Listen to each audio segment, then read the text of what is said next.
Hi, and welcome to today's Parent, where we connect you with experts and provide you with information to make your parenting journey a bit more easier. I'm your host, Christine Casina, and on today's show, we'll be talking about sibling rivalry. It's a topic when it comes to matters parenting that a lot of parents are concerned about. And in studio today, we have our specialist, counseling psychologist, Esther Mbao. Esther, yes. Welcome to the show. Thank you, Christine. Sibling rivalry, defined for us. Wow.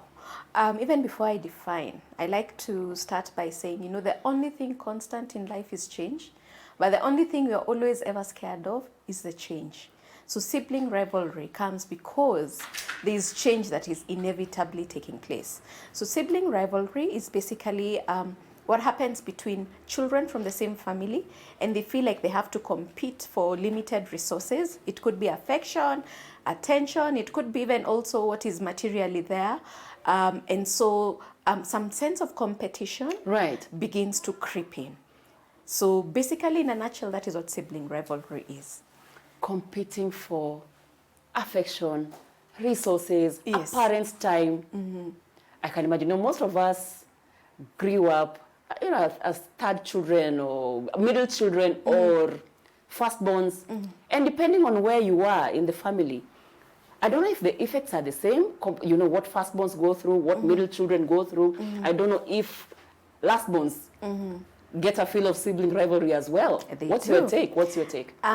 Definitely all the children feel it, and I can say sibling rivalry is very normal.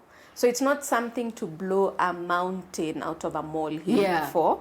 It happens, and it's very, very normal. It's like you, Christine, if someone was to tell you in your place of work, someone is coming to join you in your department, or you're being moved to somewhere and you're going to work with other people. There's always that fear of, will I be accepted? How will I blend in?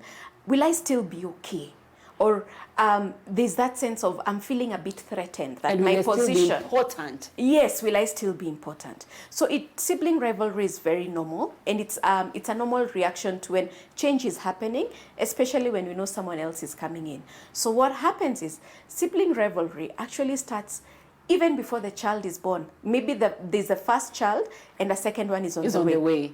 Immediately the first one knows, sibling rivalry starts taking place. So you need to understand that it will inevitably happen.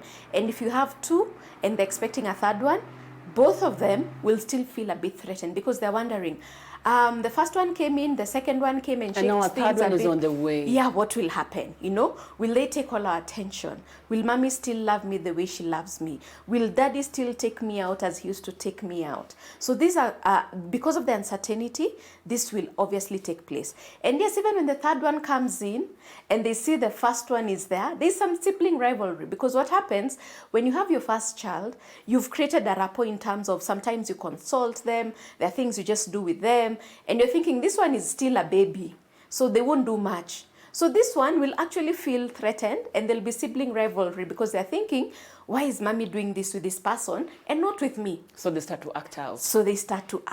So sibling rivalry will take place no matter the position and no matter the order you're in terms of your birth. I hear you. Yes. So when it comes to sibling rivalry, what kind of behavioral things come into play? How is it exhibited? Okay. First of all, the child begins to act out. If you knew this child's personality, and that's why I keep saying parents need to know their children from the word go. Don't try to mold them into mini-yous. Allow this child to become who they are. And once you know who they are, if something is affecting them, their personality shifts immediately. So you're able to tell that there's something wrong and something is going on. Okay. So in terms of personality change, maybe this child was outgoing, they were fun-loving, they were just extroverted, they become introverted. Right. Or they were introverted and now they're extroverted. That is a warning sign. If a child begins to regress, and regress means maybe they used to bedwet at an earlier stage and now they've gone back to it, there's sibling rivalry. If they're having nightmares, there's sibling rivalry. If they're changing patterns even in terms of eating, changes, you need to find out what is going on with this child.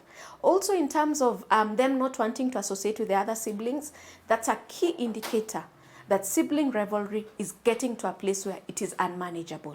A little bit of it is healthy, But too much of it. Too much of it is very unhealthy. So you need to manage it. And you cannot take it away completely. Right. It is very normal because we also know with each child, with each position, they come with different characteristics. The firstborn is always the leader. So the firstborn is always The leader. So they are always more organized. They like to, how do I say it? They like to make sure their other siblings are, they live according to their so standards. They keep them in check. Yes. Let me say it in Kiswahili. Wanapenda kupanga-panga wengine. That's a typical firstborn. Given in any family, that's a typical firstborn. A secondborn, on the other hand, or what we'd call a middle child, they like to be more noisy because you see normally the firstborn, they feel like the firstborn took everything. Right. So they have to try and outshine the other one. So they'll try to even be a bit rebellious. So even when the firstborn is trying to tell them, do this, they will not do. Because they're thinking, why are you telling me? Why are you telling me? You're my brother. Mom should tell me. Yes, you can't be the boss of me. I can also be the boss. So they'll try be a bit rebellious. Okay. They'll try be a bit outgoing. Some might actually withdraw completely if you're not able to draw them out. And that is normal of middle children. And the last born, who is the baby of everyone, they actually, they are very fun-loving. They try to please everyone. So with all these different characteristics, and they all feel like we are trying to win mommy's love or daddy's affection, right, there will definitely be that sibling rivalry. However, as parents, we can try and minimize it by, first of all, not having a favorite. Is it possible for a parent not to have a favorite child? It's not possible, but you can try. You can try. And how you try is to accept each child as they are. And I keep going back to my statement. You can't give that which you don't have. If you've not accepted yourself, you will not accept your children as they are. Right. So it begins first with you. Have I accepted who I am and where I am in my life and what I'm doing? Because most of the times we'll try and say, actually, my children will be 1, 2, 3. Because I didn't do medicine, the first one will do medicine. The second one, I've had law is also good. We'll try and do law. We're trying to live our lives in our children instead of allowing our children to be who they are and to grow into who they were created to be. So, number one, accept each child as they are. Please know, in as much as they're your children, they all come with different personalities, with different temperaments, and with different giftings. Right. Also, don't compare one child to another. You keep saying, your brother always does this. Your brother is always number one. Yes, your sister always is the one who shines. Or your child is like, why am I being compared? That's who they are and this is who I am. So you need to accept children and nurture that gifting that is in them. You will not always have all bright children, but there's always something special about that child. So acknowledge who they are, acknowledge where they are in that family, and then try and build a team. The other thing that brings sibling rivalry is when the children feel segregated. Like, I'm always not being involved in 1, 2, 3. Yeah. My family does this and they don't tell me. Or so-and-so is the only one who's always asked for their opinion. By the way, I keep saying it is also healthy for families to do team building. That way we're able to understand each other and appreciate each other and understand that we're working against the world as a family. So we need to take each child as they are, accept them with their personality, accept them with their temperament, and also appreciate the birth order, because with the birth order also comes some special characteristics. I get you. Yes. So when it comes to the birth order and sibling rivalry, in your line of work as a counseling psychologist, what kind of effects have you seen the impact of sibling rivalry on adults? Wow, it's amazing that you brought that out. One that came out very clearly to me is, if a firstborn marries a firstborn, that house has 2 leaders. So already there are issues from day one. If a firstborn marries a lastborn, the firstborn will always feel like, I need to sort the lastborn. So who are lastborn supposed to marry? Once you understand your birth order and how it affects you, then you're able to adjust in different relationships. Also later in life, with your birth order, it also affects your career choices. It affects if you're a leader or if you're not a leader. It affects your temperament, your personality. So the birth order does affect. But with sibling rivalry, it has a negative effect, because you've always felt you want to compete for the limited resources. What are the effects of sibling rivalry to an adult? Okay. Sibling rivalry generally has a negative effect. It could also have a competitive edge because you've learned how to survive in a place where you know you're trying to fight to be noticed, right, or to meet a need that you have. But generally on a negative side, I've seen a lot of people with self-esteem issues because self-esteem issues, they've been compared to their siblings, yet they have this special side of them that no one has ever discovered. So they feel very defeated in life, they feel worthless, and they feel like total failures because they didn't live up to my sister or my brother's standards. Because you're always being compared. Yes. I've also seen with sibling rivalry unhealthy competition. People who will try to get whatever they can by whatever means, no matter how unscrupulous it can be. And sibling rivalry can also breed, how do I call this? An atmosphere that I am always in competition. There's no time you can ever relax. So there's always anxiety in you. Yeah. Also depression, because at some point this thing weighs you down so much. Yeah, like I'm just never good enough. Yeah, so you get into a depressive state. And once you get into depression, getting out of it can be really tough because now it becomes a mental illness. And it's not just a life condition or an issue that you're supposed to deal with in life. So we've seen some mental conditions that have actually also been contributed by sibling rivalry. Right. Because you know, this is who I am, but then you're trying to be someone else. So eventually you develop bipolar, two personalities. Right. So sometimes you go home, you're this person, then you go to your friends. You're a different person. And when these two people meet, maybe your friends and your family, and they're talking, they're wondering, talking about the same person. Thank you. So you're not able to live authentic. You're not able to discover who you really were created to be because of sibling rivalry. You're always trying to be someone else. But as you're trying to be someone else, who's living your life? That is the Who's challenge. being you, you know? Yet we were supposed to come into this world to always have a better version of who we are, not a better version of another person. And be uniquely you. Yes, and be uniquely you. So we could actually have missed maybe like the cure for cancer or HIV because someone is trying to be someone like else. The firstborn. Yes, yet you're not the firstborn. Just be you. But it begins, like I keep saying, with the parent accepting who they are. So it starts with their parents accepting who they are. Yes. And modeling the same to the children. Yes. That it's okay for you to be who you are. Yes. It is okay for you to be a C+ student, but you have these brilliant business ideas. It's okay for you to be an A student and you want to pursue medicine or aeronautical engineering. And it's okay for another one to just be in the music and the arts, and you're all just special and unique. So I'm not going to compare any of you. I'm just going to build and nurture all of you to be who you are created to be. Wise words indeed.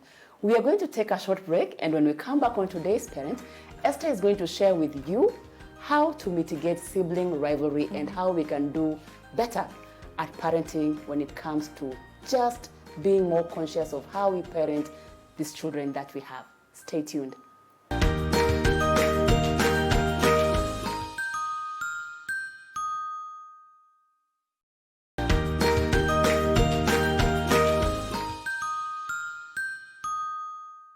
Welcome back to today's Parent. On today's show, we've been talking about sibling rivalry. In studio, we have Esther who's taken us through the definition of sibling rivalry, the things you need to look out for, and in this segment, we are going to talk about how to mitigate sibling rivalry. Esther. Yes, Christine. So, we have the situation, yes, or hopefully we never get there, and the point for this show is also to get parents to become more aware. Yes. How do you mitigate sibling rivalry? How do you prevent it if you can? Okay. Now that we've said we can't prevent it, it will be there. And now that you're aware that it's very normal, you need to start involving the older children way before even the sibling arrives. So once you know you're pregnant, and maybe this is a topic for another day, you need to start telling them there's a baby coming on the way. That will come with other questions which we can deal with later. But you need to start letting them know there's a baby coming. Once you know the gender, you can also share with them you're getting a brother or a sister. And even as you're going shopping, as you're preparing for the child, as you're doing your photo shoot, kindly involve the other child. Let them not feel like they're being alienated. So first thing is psychologically prepare the children. Yes. And as you're preparing for this child, let's say you want the sibling to share a room with the newborn, you need to prepare them that they will start sharing. Because the other thing is, you just don't come and start giving out my things, Christine. You would feel offended because if someone these are came. my things. Yes, I can't take your dresses and I've not asked you. You already get offended. It's the same thing with children. So if you expect them to share room, their bedrooms, their beddings, whatever they're about to share, you need to start letting them know in advance that this is what will happen. Even sometimes ask permission. If let's say you're having children who are minimally spaced, let's say 1 year apart, right, and you need to use the cot, you need to start preparing that child to move out of the cot way in advance. You just don't come and move them one day and put you come from the hospital and now you need to move you to put this the child and... No, you need to start doing a transition for them. Like we say, children thrive very well on routine. So you're coming to disrupt their routine with a newborn or with a new sibling. So you need to start preparing them for that. Other than that, like I've said, take them shopping. When you're going to the hospital, let them know what is going on. So involve them. Involve them. Please don't tell them you're going to the supermarket to buy the child. And then the baby just shows up. Yes, that is very wrong. Let them know what is happening step by step. Then when the child comes home, they'll be very excited. You could have small children who want to hold their sibling. It's okay. Let them hold the child while you're with them. Yeah. But if you don't allow them to even touch that newborn, they will start hitting that child because they're already feeling this child has all the attention. That's how you find a small child inflicting harm on their sibling. In fact, I've read cases of where the older sibling then starts biting and hitting this infant because they're just venting. They're just feeling, you know what, you came into my territory. Yeah, who are you? Yeah, please go away. Life was fine before you, but if you let them know life will be better, even with a sibling, they're more welcoming and they're more open to the process. Right. As they keep growing, you also need to know there's an age difference. Please don't force the older one to do things with the younger one. You can't force a 16-year-old to hang out with a 10-year-old. That's sibling rivalry already. They're feeling, man, I need to go hang out with my peeps and look cool. And then you're telling me to go... the bouncy castle. Yeah. I can't be seen here. True. Also, the other thing we need to know, in as much as firstborns are supposed to be responsible and they're leaders, they don't become parents. They're still children. So allow them to be children. You can't keep telling the firstborn, you can't go out to play because you need to take care of your siblings. That also brings in a lot of contempt and a lot of hatred towards their siblings. So they're feeling, I want to go and play. And play to children is what work means to me and you. Yeah. So you're telling them you can't do what you're supposed to be doing in your life at this point. Because I need to watch this young Yes, one. which is very unhealthy. So you'll find sibling rivalry growing because of this. So you need to look at the age. You also need to look at the gender. Boys and girls also react very differently to sibling rivalry. Is it worse between boys and girls or girls, boys? Which one is worse? Okay, I have boys. It's really nasty with the boys. They're I don't know about competitive. Yes, they're boys as super well. competitive, Very especially competitive. with the mother. Because they all want the affection of the mother. Right. But you'll also find that a boy is also very angry with the sister because the father is giving this girl a lot of attention. Yet, biologically, that's how we've been wired. You know, girls usually tend to get more attention from the father. Yeah. And if this boy is at stage where they're learning values from their father, which is a life stage, and they're seeing their father is not giving them attention. All the attention is given to yes. the sibling. Yes. Who's a girl. Yes. So you'll find that this child will also begin to feel contempt towards their sibling. So you need to look at those factors as well. And also in terms of how many children are there? Because the middle children will always fight for their space. Because they feel left out. They feel left out. You know, normally when a visitor comes in, they will say hi to the firstborn, like they're very mature, you know. Christine, right. Hi, Christine. How are you doing? How is your family doing?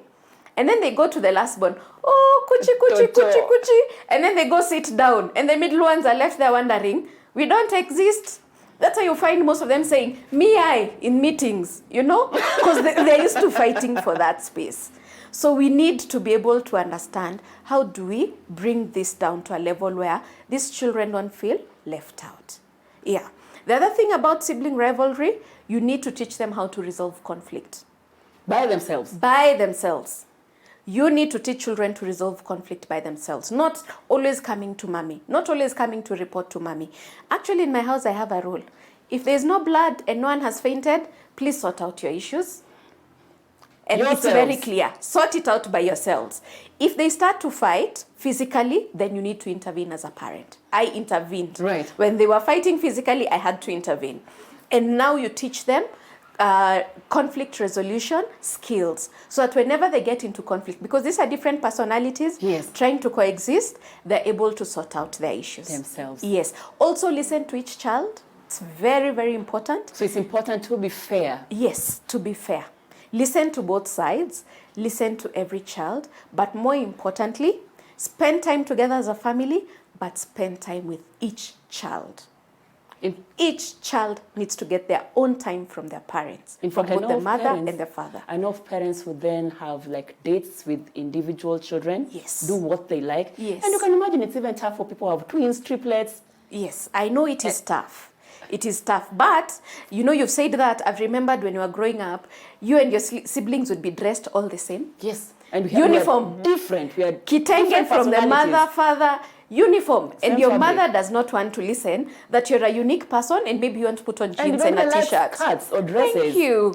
So spend time with each child, get to know each child, accept them as they are, but give them what they really need. Because if I need affection, maybe someone else, all they need is just a listening ear. Or another one, all they need is just to know you're around. You know, each child has a unique need from you. Get to understand this need, get to meet this need for each child. And then do group activities, but also do individual activities. And you don't have to do expensive things. If one likes to cook, go cook with them. If the other one likes to clean the house, clean the house with them. If the other one likes to iron, iron with them. And you spend time with them. And the other thing I like to tell parents, you don't need 24 hours to parent. You only need 15 minutes. You give your child 15 minutes every day, they are good to go for the rest of the day. Quality over quantity. Yes. Quality time over quantity. If you give each of them 10 to 15 minutes, you're good to go. Yes. You know, as you're speaking, there are people who've gone through sibling rivalry. They're no longer infants, they're no longer teens. Yes. You know, they've grown into adults. When you're now an adult, and the effects of sibling rivalry are things you go through on a daily basis, feeling unsure. I don't know if there's any pointers you can help somebody out there struggling, having gone through that phase, feeling like they were never enough in their parents' eyes, or they felt other children within the family were favored more than them. Yeah. Is it something that you can deal with now? Or are you doomed for life? You're never doomed. I keep saying, as long as you have breath, you always have a chance to make things right. Right. And now that you're aware that what is giving you psychological disturbance is the sibling rivalry, you need to go through a process where you acknowledge what actually happened, how it affected you, and then from there you're able to decide to let go of it and forgive, and then begin to rebuild a new you.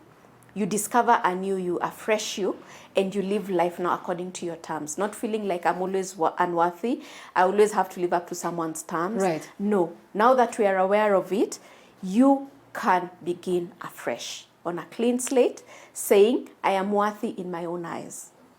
This happened, and I like to say our parents also didn't have so much information because they're not in the information world. Right. So they were not perfect. They didn't go to school to parent. So they made their own mistakes. And none of us did. Yes. And we all make mistakes. And what would you want for yourself if you made a mistake? You'd want forgiveness, and you'd want a second chance.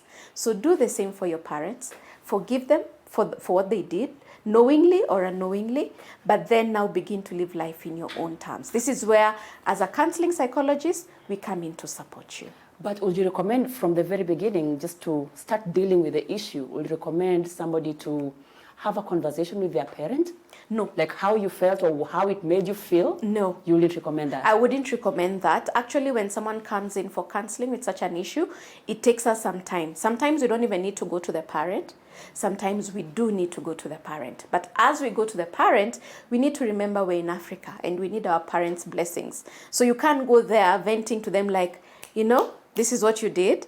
You need to go in a respectful manner, in a way they will hear you, in a way that they can also say, you know what, I am sorry, this is what I did to you. So don't go immediately to your parents. There's a guided process for that. So there's a guided process. So the best would be to work with psychologist Yes. to work with you through that. Yes, because many people come with a lot of pent-up anger. Right. So if you go with that anger to your parents, you never know the repercussions of what you might do or say. So we help you to first diffuse that anger. Right. Come to a place where you're at peace with where you are at, even currently with life. But now for you to move on, you need to let go of the past. So how do we move with the past? How do we deal it so that we're able to move forward and be able to be who we were created to be? But as parents, we need to deal with our own sibling rivalry issues so that we don't take them forward to our children, because sometimes we were really harassed. So instead of creating a healthy environment, We are mirroring the same. Yes, where this sibling rivalry can take place in a healthy way. Right. We try to protect the ones you feel that are being harassed or that are being unfairly treated. So instead of teaching them to deal with this situation in a healthy manner, right. Because the other thing as parents is we are teaching life skills. So if I feel you're being treated unfairly, I should not shield you. I should empower you to deal with it effectively at home, because when you're out there, you'll not keep running back to me. No. But if I've not dealt with my issues, I will actually try to shield you and protect you, which is not healthy for you. And there's no way you're teaching me how to cope. Yes, yes. So as parents, we need to be very, very present and aware of what have we carried throughout our lives, and how is this affecting my parenting, and how is this affecting my relationship. Esther, yes. As we come towards the end of this show, I would want you to share with our parents who are watching the key points when it comes to mitigating sibling rivalry. Okay. What are the top points that you can summarize? My first point will be accept each child as they are. Number 2, teach communication and conflict resolution skills in your home. And also, don't be the parent who always intervenes in every nitty-gritty fight that your children are having. More importantly, if you know there's a child on the way, kindly start involving the older siblings. Right. Because like we keep saying, the only thing constant in life is change. But change always brings in a lot of anxiety, a lot of psychological disturbance, a lot of anxiety. So for you to be able to start dealing with the sibling rivalry, involve your older children as much as possible. And with that, we come to the end of today's show. On today's show, we were talking about sibling rivalry. Esther Mbao, a counseling psychologist, has shared with us how to mitigate sibling rivalry and to make sure that we find ways to treat our children uniquely different so that we can mitigate this issue. Thank you for watching today's show. We've been here in studio at Little Cribs, the home of fun, functional, and durable kids furniture. I have been your host, Christine Casina, and for parenting resources, please go to www.supermamas.co.ke. See you next time.